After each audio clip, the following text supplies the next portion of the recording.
Hi, I'm Jonathan J, and welcome to dealmakers.co.uk, the #1 place for business buying information. On this video, we're going to meet Rob. Now, Rob failed to buy a business 6 times in a row, but he didn't let that stop him because number 7 was the big one. On this video, you will find out how. Now, if you haven't been on my free Zoom training yet, then you can jump on that immediately. There's a link somewhere on this screen. Click the link, follow the instructions, and I will see you on the very next training. Now, on this video, you're going to discover exactly what it takes to buy a business from someone who failed 6 times and then succeeded on number 7. I hope you enjoy it.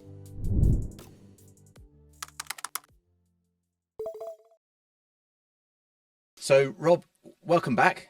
It's a couple of weeks since you were on the podcast, and it got such a good reaction. I thought that it would be great to have you back to talk about the other side of the coin, which is buying a business, because this is something that you are now focusing on, as much as the sales side. So, tell us about your business buying adventures. Well, yeah, having sold the first business that I founded, I sold out a couple of years ago. I knew I didn't want another job, and I've been following your content that you've been putting out on the how to buy a business, and I thought it's a bit like football. I might support Arsenal, but I can admire Chelsea. Do you know what I mean? It's like, because people have said, why, because I went on one of your courses, in fact, twice, 2 of your courses, because you can learn from the people in the best in the industry. You can learn from them. Why wouldn't you?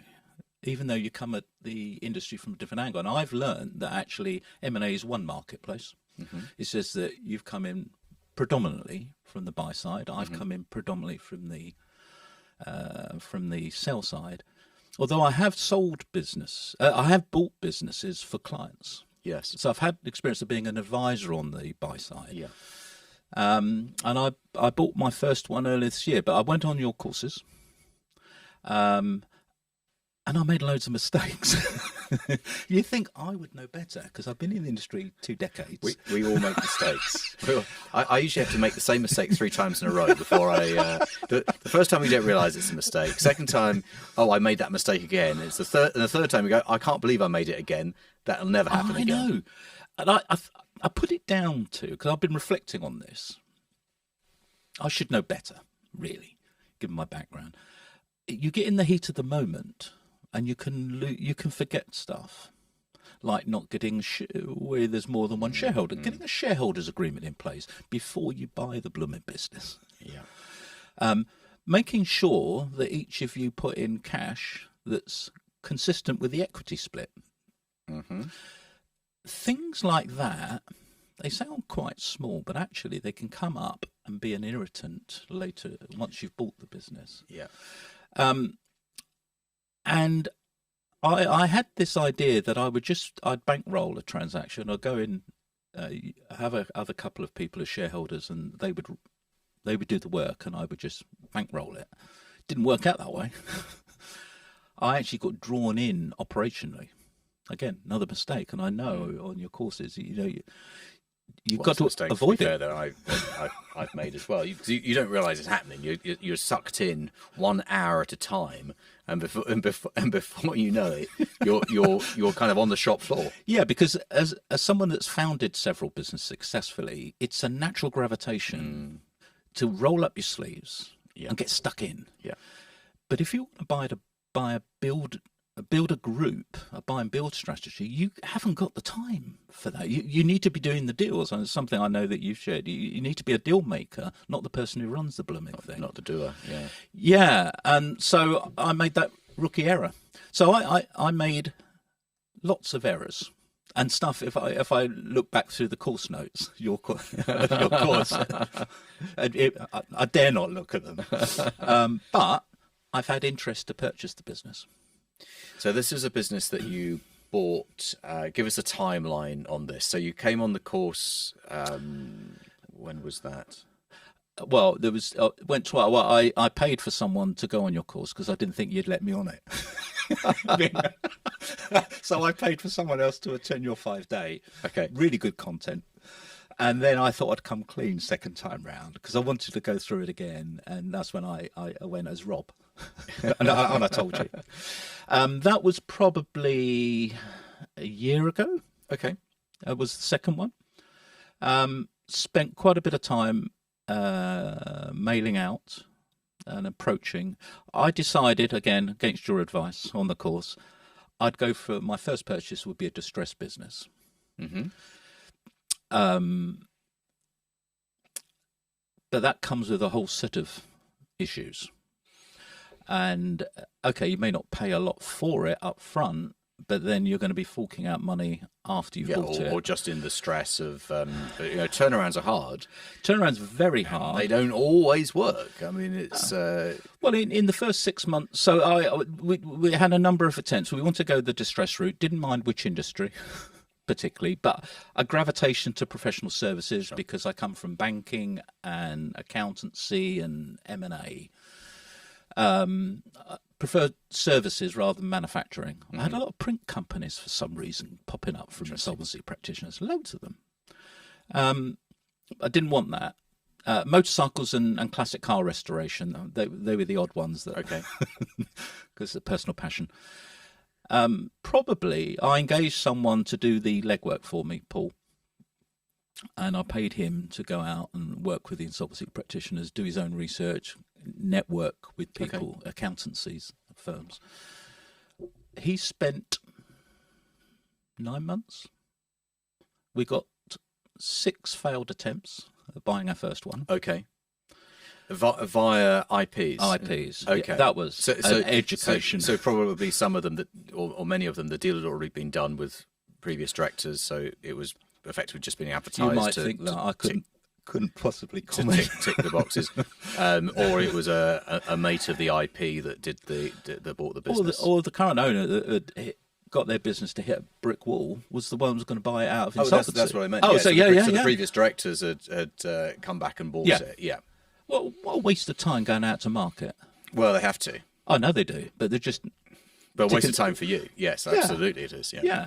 So I had a couple of those in the first 6 that didn't go anywhere. And there was another one where we discovered a fraud. Okay. Because I just put the owner's name and put scam in a Google search. Or the person's name and fraud. Oh, embezzlement. They were in they were an IFA practice, right? And this was money laundering. So probably trying to sell it before they closed down. Do you think? Money laundering. The final scam was selling the business to someone. It wasn't in the sales prospectus. Yeah. No disclosure. But the 7th one, we got lucky with 7. Got lucky. We managed to acquire a distressed business, a good underlying business that had, because of COVID, 2 years of really chunky losses. Like we're talking hundreds of thousands, not tens of thousands. Insolvent, big loss making.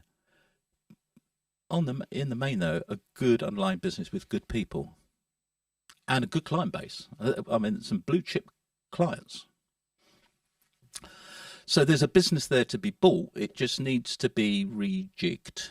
Yeah. So let's just explain this for our listeners and viewers.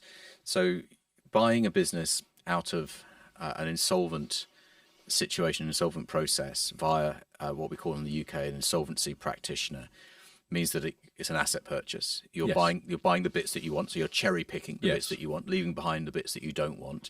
So tell everyone the bits that you wanted and which bits do you leave behind. Sorry for interrupting your video, but I wanted to introduce you to a great lawyer in the UK who can get your deals done for you. He's worked for 50 of my mastermind clients in the last few months alone. His name is John Andrews, and I've got his details right here in my little black book of contacts. You can phone him on 0345 241 2494, or you can email him on johnandrews.deallawyer@jmw.co.uk. If you want someone who can get a deal done, he is your guy. So let's get back to the video. Definitely want the clients. Yep, absolutely. That's, Got those. So the business itself, the trade. Got those. Yep. Yeah, and the industry that it's in, the client base is quite sticky. Okay. People tend not to switch. So once you've got a client, they're there for. They tend to be there for years. While. Yeah, so okay. you've got client loyalty and some good blue chip brand names in there as well. You have to have the staff. You have to buy the staff on an asset purchase under both ways. You, 2p. whether it's shares or assets, you end up with the staff. Yeah. Probably but a we little were bit demoralised. They know they're going through an administration. For many people feel they that's knew all, there it's was all- an administration. It's all doom and gloom. Yeah. The previous owner had shared that. I mean, all credit to the previous owner. Their heads were down. They didn't know the extent of the numbers, but their heads were down, and they were up for sale. They were looking for investors. So the staff you have to buy, effectively. The clients didn't want the debt because there was a lot of debt. That had accumulated over a long period of time, 2 or years. just 2 years. So during that COVID period. Yeah. Very interesting. Because in the Yeah. preceding 18 years, profitable and solvent. Right. Oh, that's so unfortunate, isn't it? It must have been quite galling for the Really hard owners. for the owner. Yeah. Because similar age to me, he is, and I felt for him because his business was his pension. So why why didn't the business adapt, or was it not possible to adapt during COVID? Well, they specialize. Their services specialize in one particular sector, which is hospitality. Oh, right. So their client base was closed. evaporated. Yeah, absolutely. And but could have pivoted, but didn't. So one of the questions I asked once we'd bought the business because the director stayed on because I didn't want to run the business, and nor did my other two fellow shareholders. That was the intent. Of the client base that we got, what percentage of clients are profitable and which ones aren't? Because I look back through previous P&Ls over the years, and 3 to 5% net margin was pretty typical. So very fine margin that's very small. in the good years. And what's it typically in accountancy then?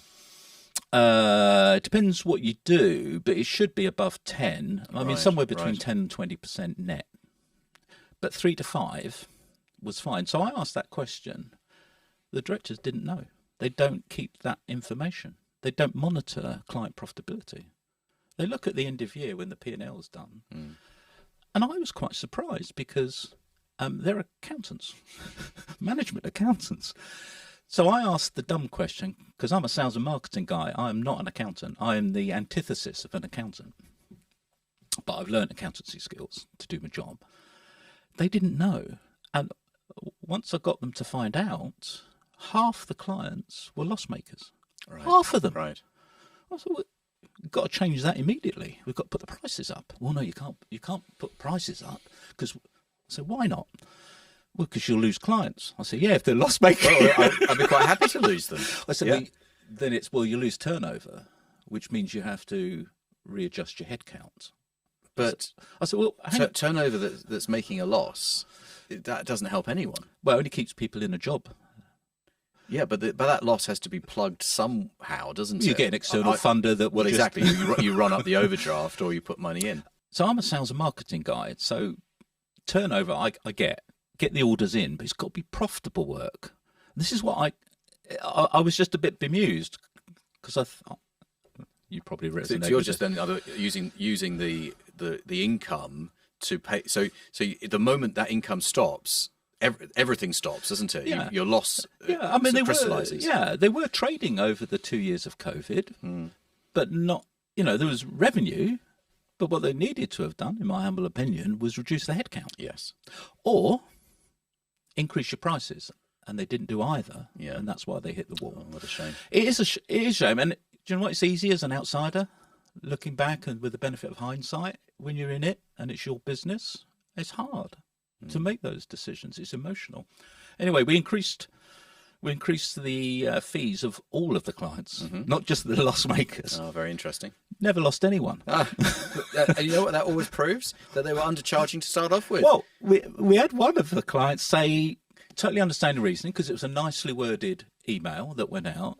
Understand where you're coming from. Surprised you didn't do it earlier. There you go. So within 6 months, we got it to break even. and it had lost 350 the year before. Oh, really? So that's a massive swing. Yeah, it is, yeah. And no redundancies. Wow. So it just shows you impressive. pricing is key. Yes. No, we didn't have to release anyone, because I get it that you don't want to lose people that have been part of the company. I get that. Sure. And it does start to destabilize the business. You don't know the relationships between everyone, and you start taking people out, and it can start to rock the boat, can't it? It can, because people think, where's the axe going to fall next? So as a board, we'd made the decision we didn't want anyone to lose their jobs. Rather than the three of us as shareholders having to fork out countless amounts of money, throwing good money into a business, let the clients pay for this. The clients are getting good service from good staff. They need to pay the going rate. They can't be doing a service for a loss. I mean, because they're never going to complain, are they? A client that's getting you cheaply. There is a school of thought that says that you keep on nudging up the price until you do start to see clients leave, and at that point, you've hit the right price. Yeah, and I've always said, and I said in this situation, where you're increasing the prices on someone you're already making a good margin on, give them added value, because it's not about price, it's about perceived value. Yeah, good, yeah. That's why people travel business class and first class on a flight. Yeah. You go to the same destination, same plane, same pilot. You get there about the same time. Very as well, different don't price you? structure. Yeah. Yes. Well, in fact, you get off earlier, don't you? Yeah. You're not taking a shortcut or anything. But I think a lot of people in business that I've met over the years don't get the connection between value, and people are willing to pay a premium if they're getting value. They perceive they're getting value. So it's been, we came on the radar of a number of companies, some in the sector, so quite closely aligned, who hadn't seen the business for sale. Hadn't seen it advertised, and a couple of them said, "Oh, we'd love to have been afforded the chance to make an offer if only we'd known about it." I said, "Well, it's a shame, isn't it?" So good for my mate Paul. Did you make yourself available for this discussion? I said, "Look, we're in development and ramp up, so maybe we could buy you. Would you be interested in selling to us? Because I'm looking to buy and build a group of firms that are similar or have got a crossover." So I switched the conversation. Very smart. Thank you. Never got anywhere with those companies, but we kept the door open. Mm-hmm. So those are the sorts of companies, if they originally wanted to buy us, but by switching it, we still keep the door open with them. So I've had repeated interest. And it's a question then of, do you carry on with the turnaround yourself? Or if your business finds the right home, and find the right home isn't about how much money I'd get for my shares, it's more about, is it the right new owners of the business? Will they take it on to the next level? And offer things that I can't offer, because I'm only an investor. I don't have a business. I have cash and I have time, but I don't have a trading business that I bolted this one onto. So there could be the ideal buyer, not only for me to sell my shares and do a quick turnaround, but also, more importantly, for the sustainability of the business and the staff, and to grow it. And especially with a business that's starting off from a very rocky position, it takes a while to stabilise. You've owned it for what, less than a year, or about 7 months? Oh, 7 months. Really, okay, 7 months. We've got it to break even within 6. That's amazing to do that in 6 months, and own it for 7, and to then sort of to steady the ship, to grow, to let it forget its past, and that could take another couple of years. It could. And not because we'd increased the price with all clients, all fees were increased across the board. We could give 40% of the staff a pay rise because there was a disparity on salaries. Right, people doing the same job. Yes, of course, and that starts to become an issue after a while. So, you own the business for like 5 minutes, and you're already saying to nearly half the staff, "We're going to pay you more." Yeah, that's a really good message to people where their heads are down. They're wondering what's going to happen next with these guys that come over the hill, and that was the right thing to do.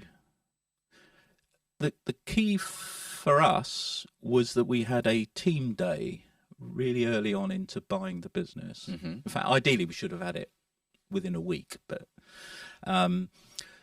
we spent a day with the staff so they could get to know us, we could get to know them a bit, but we had workshops that broke into mini groups. Wanted to find out from them what they saw as the challenges and the irksome things that happen in the company that they would want to change. And the way I positioned it with them is if you were chief executive today, what would you put right tomorrow?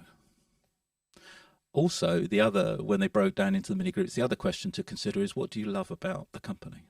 Because I wanted to get that balance between development areas and what they love about it, because we want to keep the good things and we want to tackle all the development areas. And that's what we did over the 6 months. There isn't one thing that the staff hadn't asked for change that we haven't delivered in the 6 months, including pay rises. Incredible. You can only do... That's quite a model turnaround scenario, isn't it? It is. You have to be quite tough-minded because most people don't like increasing prices to their clients. But I've never fallen. I don't suffer from that because I think they should pay. Oh, I mean, if you're delivering that service, then why should the price reflect? But the key was getting the net margin right. Yes, which hadn't been done before. That was the key that unlocked all the rest. And once you've got cash in the bank and you're not hemorrhaging money as it had been for the previous couple of years, now you've got options. Now you can improve the technology, process and systems. Now, you can do marketing because there's no marketing gone on. One thing I've noticed, not only with this business, but ones that I read about, get their accounts, if there's no marketing budget line in their P&L, that says something to me about their attitude towards marketing. Or the entire business is relying upon the charismatic owner to bring in the business, and therefore they don't need to spend any money on marketing because they're out talking to people and networking. They call it word of mouth, don't they? Word of mouth. Yeah. Well, so when an owner says, "Oh no, it's word of mouth reputation, Rob. We don't need to market." Well, it's actually 3 networking breakfasts a week. Yeah, they're at and some lunches. They're out at 6 a.m. Yeah. No, so when they say, "Oh, it's about reputation and word of mouth, Rob, it's the best marketing," I said, "Oh, so you wait for the phone to ring then?" Yeah, because it's not proactive. Because I asked you, what proactive measures do you take in marketing? And okay, you might go to a networking. But what else? What are you doing on social media? What do you do with video clips, which are 6 times more likely to be watched than if you put out a white paper on social media?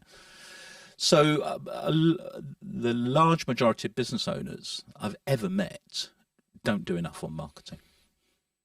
I think because they don't understand it. They might have tried and they've got an outsourced marketing business that have let them down royally. They keep taking the money of the marketing company, but they don't deliver results. Sure. Yeah. Then I realise that at the end of the day, marketing is maths. Yeah. So you spend £1 to get £2 back, and if you keep on spending £1 and get £2 back, why would you stop spending £1? Yes. You just keep on spending it. So every time you spend £1, you get £2 back.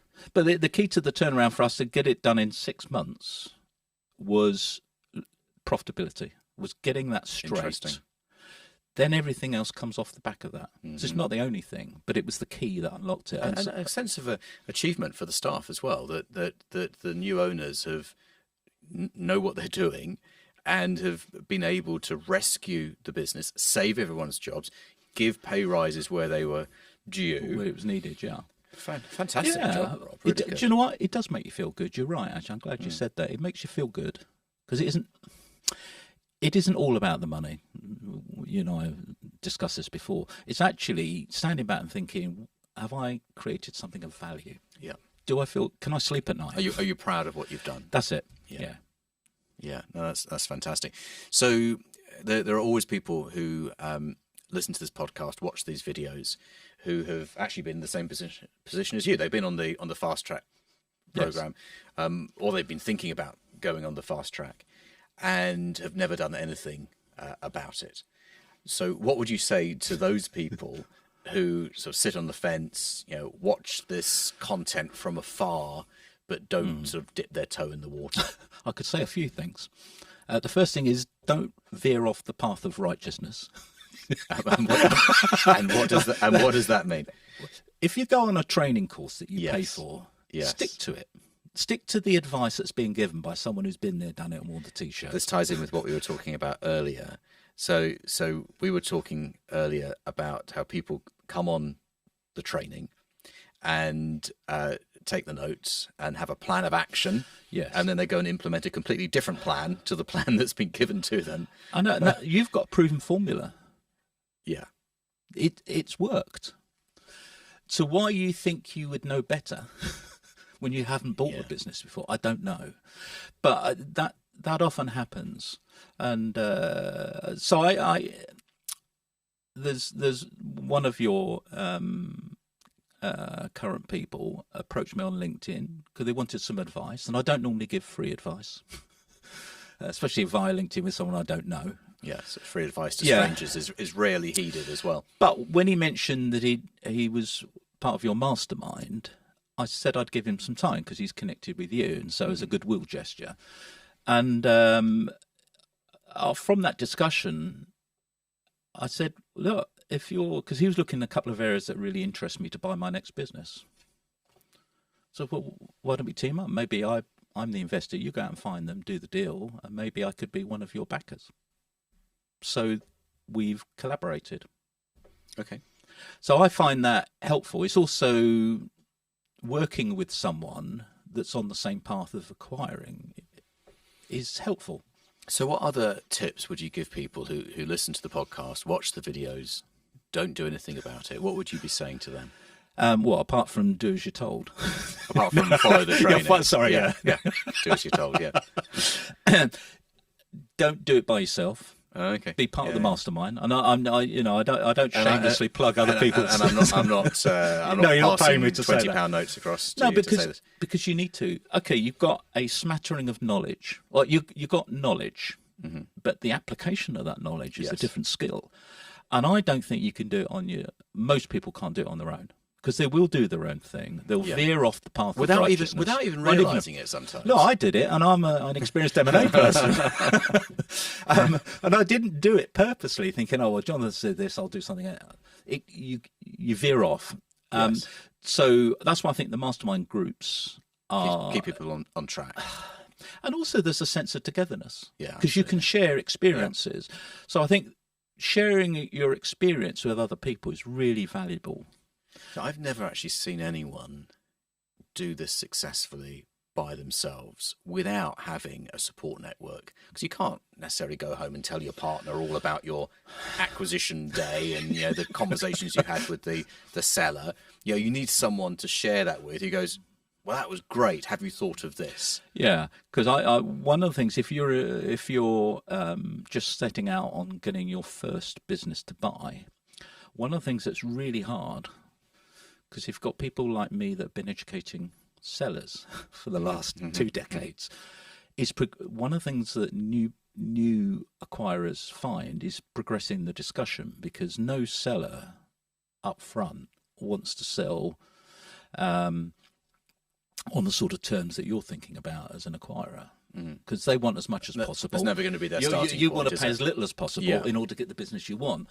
So one of the things I think new acquirers find is progressing that discussion, because there's quite a gap of expectation. So one of the skills, and I know it's delivered in the groups that you run, is being able to progress that discussion that you're getting closer together as opposed to further apart. Yeah. And what do you do when they say, I'm speaking with 2 other companies and they're both trading businesses, they're not a private investor? So they've got synergies. How do you counter that? So I guess it's progressing that knowledge to build experience. How do you deal with that hurdle?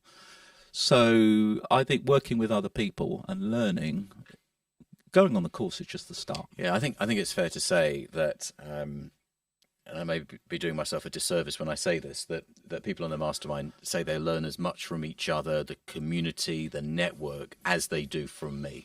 So even though I do a lot of the talking, it's actually being part of. We've got nearly 500 people in our private LinkedIn group, people who are currently on Mastermind or have previously been on Mastermind. Yeah.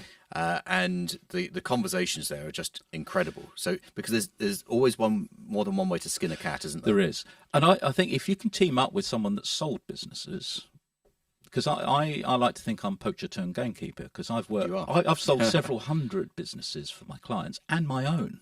Yes. Now I also operate on the buy side. If you can understand how the person on the other side of the table is thinking and what their strategies are likely to be, and you understand them, you've walked in their moccasins. Moccasins are thin-soled shoes, aren't they? So you can feel every bump and stuff. If you can understand the other person's perspective, you're more likely to get a deal. So I think teaming up with someone that's had experience selling businesses is also key. Yeah, that's a great point. Because it's I think it's the metaphor in the military, isn't it? If you can understand the enemy, if you know their tactics and strategies, you could probably win the war. Yeah, absolutely. Absolutely. And win-win isn't 50-50. Win-win could be 80-20. Yeah, it doesn't have to be split down the middle. So your final tip for someone looking at buying a business for the first time, what would that be?